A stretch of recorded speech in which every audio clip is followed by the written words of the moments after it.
Les amis, on dit souvent, quand Dieu fait ton palabre, tu n'as pas besoin d'enlever ton habit. Tu laisses Dieu faire ton palabre. Vous vous souvenez ici, le mois dernier, quand la Sierra Leone a battu la Côte d'Ivoire au Libéria sur le score de 1-0. Il y a certaines personnes qui se moquaient de la Côte d'Ivoire. Oui, la Côte d'Ivoire est le détenteur du trophée. Oui, la Côte d'Ivoire est le champion en titre. Mais la Côte d'Ivoire ne sera pas qualifiée parce qu'ils sont dans les problèmes. C'est pas sûr que la Côte d'Ivoire se qualifie pour la CAN 2025 au Maroc. Parce que la Sierra Leone venait de nous battre. J'ai même vu des captures d'écran qui disaient que il y a des pays voisins qui se sont qualifiés rapidement. J'ai vu certains Ivoiriens dire, voilà, que c'est la Côte d'Ivoire le boss. Quand on va au travail matin ou bien quand on part au travail matin, ce sont les employés qui arrivent les premiers. Et ensuite, le directeur arrive après. Eh bien, les amis, félicitations à tous. C'est ce qui vient de se passer. Comme je vous l'ai dit en début de ma vidéo, quand Dieu fait ton palabre, tu n'as pas besoin d'enlever ton habit. La Côte d'Ivoire doit jouer normalement le vendredi contre la Zambie. Face à la Zambie, la Côte d'Ivoire sera en déplacement en Zambie pour cette 5e journée. Mais la Côte d'Ivoire n'a pas encore joué ce match, mais on vient d'être qualifié. C'est-à-dire la Côte d'Ivoire est qualifiée pour la CAN 2025. Parce que le match Tchad-Sierra Leone s'est soldé sur un score de 1 but partout. Et voyant ce résultat, la Côte d'Ivoire est qualifiée dans cette poule G sans avoir joué son 5e match.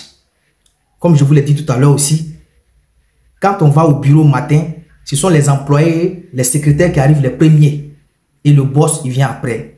Et comme la Côte d'Ivoire est le boss, la Côte d'Ivoire arrive toujours après. Nous sommes les champions en titre. La Côte d'Ivoire a 3 étoiles. Donc nous venons de nous qualifier pour la CAN 2025. C'est officiel les gars. Quel que soit le résultat du match contre la Zambie, quel que soit le résultat du match contre le Tchad, la Côte d'Ivoire est qualifiée. Mais comme nous connaissons nos pachidem, nous savons que on part le vendredi. Ce vendredi-là, en Zambie, on va battre la Zambie. On revient en Côte d'Ivoire le mardi prochain, le 19. On va battre le Tchad pour garder la tête de la poule G comme de bons champions d'Afrique.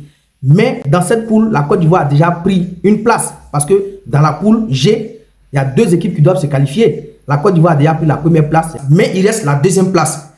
En sachant bien que la Sierra Leone a fait match nul avec le Tchad ce soir, la Sierra Leone est 3e avec 5 points dans ce groupe G. La Zambie est 2e avec 7 points. Donc la 2e place de cette poule, synonyme de qualification pour la CAN 2025, va se jouer entre la Zambie et la Sierra Leone. Parce que si la Côte d'Ivoire bat la Zambie ce vendredi, ça fait les affaires de la Sierra Leone qui jouera son dernier match contre la Zambie. Ça sera une finale entre les 2 équipes. C'est l'équipe qui va remporter ce match, Sierra Leone-Zambie, sera automatiquement qualifiée. Donc ce qui veut dire, ce match de ce vendredi-là, les Sierra Leonais vont supporter la Côte d'Ivoire. Parce que la qualification de la Sierra Leone dépend de la Côte d'Ivoire ce vendredi. En sachant bien que le mois dernier, c'est la Sierra Leone qui nous a battus au Libéria. En tout cas, voici le point du groupe G que je viens de vous faire. La Côte d'Ivoire est officiellement qualifiée. Félicitations à tous. Vous pouvez jubiler, vous pouvez être tranquille.